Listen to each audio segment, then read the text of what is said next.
Joining us now, as always, this time of the week, Dr. John Braccio, whom we had started talking about fatherhood in general and different aspects thereof, and then the tragedy at MSU, and we needed to address that. But we're back on the horse again today, and Dr. Braccio is with us. Doctor, it's great to have you with us here on your Morning Wake Up, as always. Well, listen, nice to be with you, Mike, and kind of on a topic that's really very important, one that's really not always understood in terms of why fathers abandon their children. This is the second of four segments that we're doing on parenting in terms of relation to fathers. And really, abandonment of a child by a parent is a tragedy for the child specifically, but also for the father and society as a whole. Because children do need and deserve love and caring from both parents who bring them up in the world. Now, let me just mention a few reasons, and we can talk about this, but a few key reasons that fathers abandon them. One, they really feel inadequate as a parent and feeling the child's better off without them. Two, they have a horrible relationship or no relationship, with the mother. Three, they can feel legally squeezed, by distance and, just limited time with the child.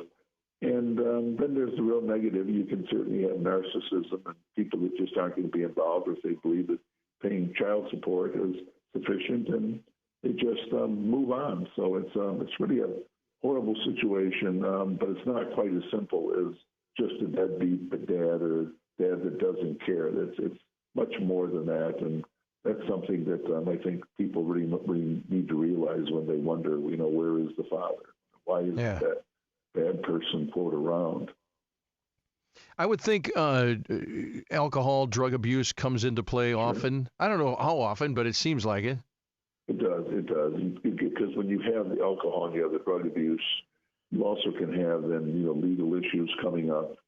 And then this can lead to poverty, and then you can also have parental alienation, where one parent's keeping child away, from another. So there's just a lot of things that go into this.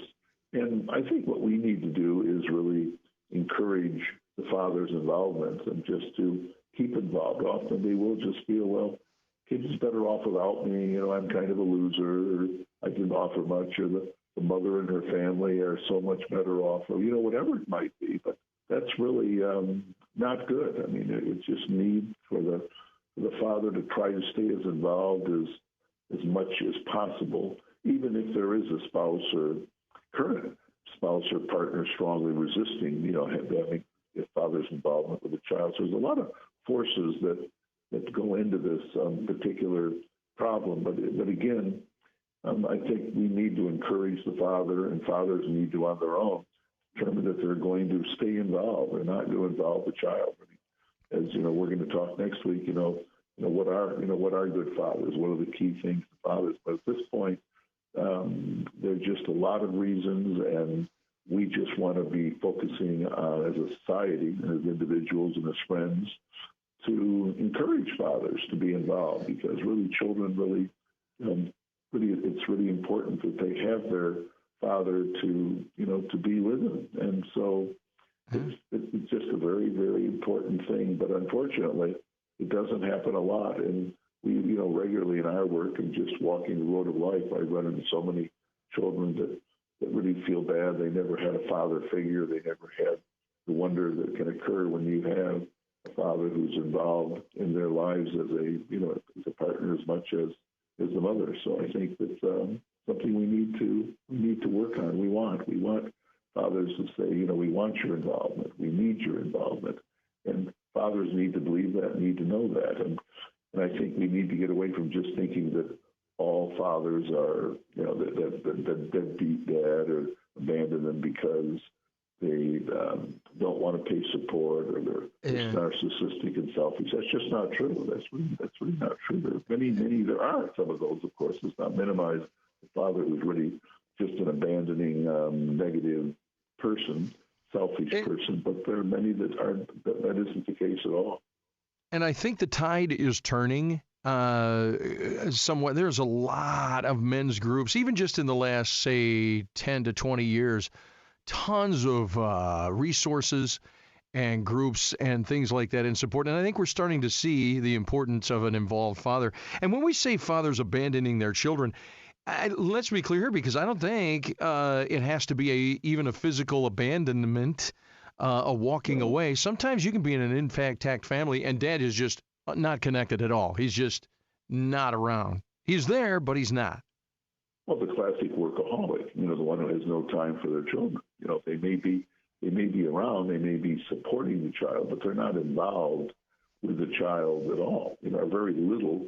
They're just leading their own life within the marriage. So it's really very difficult thing to deal with. And I think we need to understand there are a lot of reasons, and there are a lot of fathers that do feel that they became just the extra wheel, that they feel that child's better off without them. There's just a lot of things that happen, and then when they're dating or with someone else, the person discourages them from being with them. There are a lot of forces that have fathers not be involved. So I think if we want to be helpful to persons in our life, helpful to fathers and helpful to children, we want to understand why this occurs. Why do fathers abandon their children? We want to try to be supportive and try to be helpful and say, hey, you can be involved, you can do more things, even if you have a mother that isn't supportive or you can't get along with, or you really don't like, whatever it might be. That's beside the point. You have this responsibility as much as you can do it with someone you help bring into this world. So it's really important that you try to be involved, not just paying child support and making some financial settlement. Those are things that you do as a responsible father, but it doesn't mean that that's all you have to do. No, it's kind of being there because they need the wisdom, the guidance, they need the type of support that can come from having a good father there, just doing the job, if you will. No, it's pretty critical, Mike. And I think that one hand, it's easy to find fault with the father, in many cases justifiable. But we, I think, as a society, need to do more. And you're right. There are now men's groups. I think courts are far more supportive in terms of having the father involved in the parenting. So it's critical. And in my work, I always feel happy and satisfied if I do see that even if the mother and the father of the child don't get along, that they're able to communicate and try to do things that are best for the child. Because that's really a critical type thing. Because if everybody can get along, they don't have to be married, they don't have to love each other, they don't even always have to have good feelings about each other, but if they can try to be working in a way that's helpful for the child, I think that's important. And again, we are at a time in society where there is some improvement. I think you're right. There are groups. There's now an awareness that children do better when they have two parents. We just have to look at the effect on parents without fathers in terms of the delinquency, incarceration, in terms of problem behaviors, call it what you will. So at this point, we just want to be a support to fathers in their relationships. Not that we're not minimizing the importance of mothers. We're simply these segments that we're doing right now. We're talking about fathers and their involvement and their importance. So I think it's really a key thing, and I just want to see as a society we move more in this direction, and that fathers realize, hey, there is a place for you, a very necessary place for you, even if it's a very bad relationship with a mother, or even maybe a non-existent one you don't even have one. So just try to don't give up. Never give up. Just keep trying and be involved and go to the games, go to the concerts, go to whatever it might be available, give good advice. That's part of being a parent, and don't just give up when the battle gets hard and the person says, well, I'm just not accepted by the family.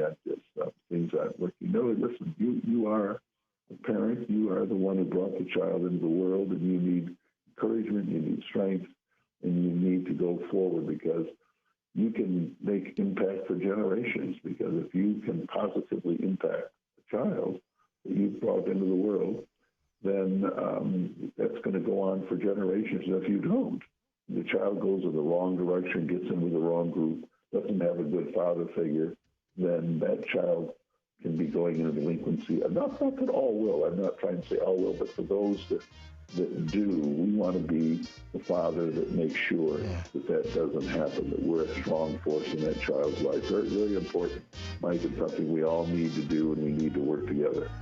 All right, we're talking fatherhood. Dr. John Braccio.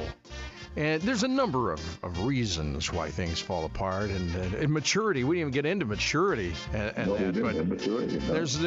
a bunch we could talk about. But time is limited, as always. But Doc, we appreciate it. And next week we move on with the same subject and delve a little deeper. Have a great day and go enjoy a punchki. You gonna have some punchkis today at all? Well, I'd love them. Why not? Why wouldn't I? In fact, that's the better question. How many are you going to have? Not are you going to have? Oh, man, I'll need a nap. All right. Dr. John Braccio, our good friend and a mentor for in a lot of ways. All right. Happy Tuesday. Happy Fat Tuesday today there, Doc.